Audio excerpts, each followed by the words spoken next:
Assalamualaikum warahmatullahi wabarakatuh. Kami dari kelompok 1 akan mempresentasikan hasil dari diskusi kelompok kami. Yang pertama adalah uraian fonem. Fonem dalam bahasa dapat mempunyai beberapa lafal yang bergantung pada tempatnya dalam kata atau suku kata.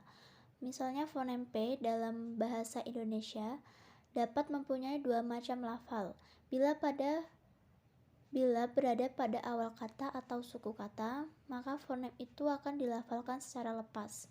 Pada kata pola misalnya, fonem P diucapkan secara lepas, kemudian diikuti oleh fonem O.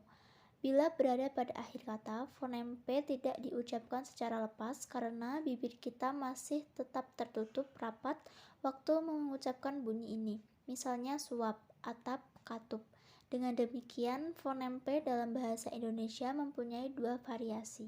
Bahasa Indonesia mempunyai 28 buah satuan bunyi yang terkecil pembeda makna, yang biasa disebut dengan istilah fonem, yang terdiri dari 6 buah fonem vokal yaitu A, I, U, E, dan O, 22 buah fonem konsonan yaitu B, P, T, D, G, K, S, dan lain-lain.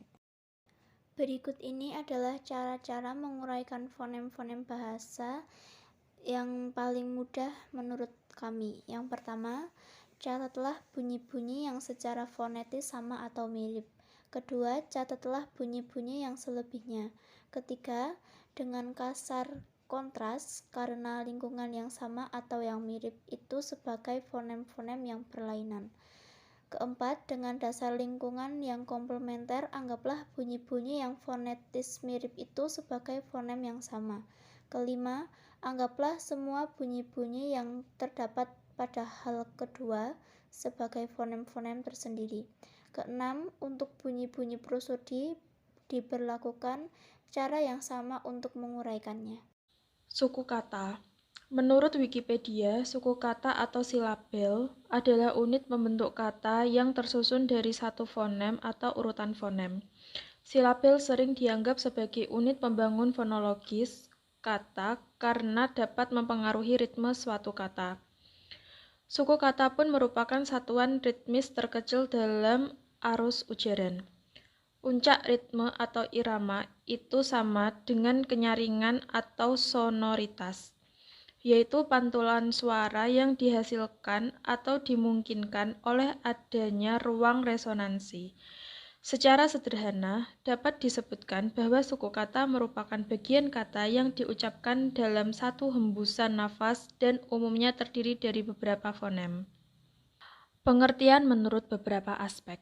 Suku kata atau silabel dapat didefinisikan dari tiga segi, yaitu pertama, dari segi fisiologis. Suku kata adalah ujaran yang terjadi dalam satu denyut nada, yaitu satu penegangan otot pada waktu penggembusan udara dari paru-paru. Dua, dari segi artikulatoris. Suku kata adalah regangan ujaran yang terjadi dari satu puncak kenyaringan di antara dua unsur yang tak berkenyaringan. Tiga, dari unsur fonologis. Suku kata adalah struktur yang terjadi dari satu fonem atau urutan fonem bersama dengan ciri lain seperti tekanan dan panjang, yang kadang-kadang ada kesepadanan antara suku kata yang diterapkan secara fonetis dan secara fonologis. Kadang-kadang tidak. Kata dalam bahasa Indonesia terdiri atas satu suku kata atau lebih. Misalnya ban, bantu, membantu, memperbantukan. Betapapun panjangnya suatu kata, wujud suku yang membentuknya mempunyai struktur dan kaidah pembentukan yang sederhana.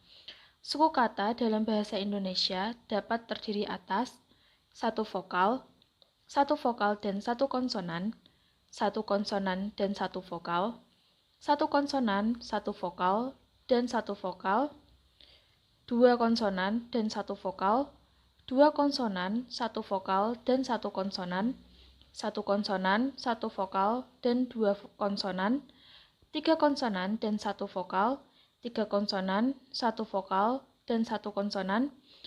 Dalam jumlah yang terbatas, ada juga suku kata yang terdiri atas dua konsonan, satu vokal, dan 2 konsonan, 1 konsonan, 1 vokal, dan 3 konsonan.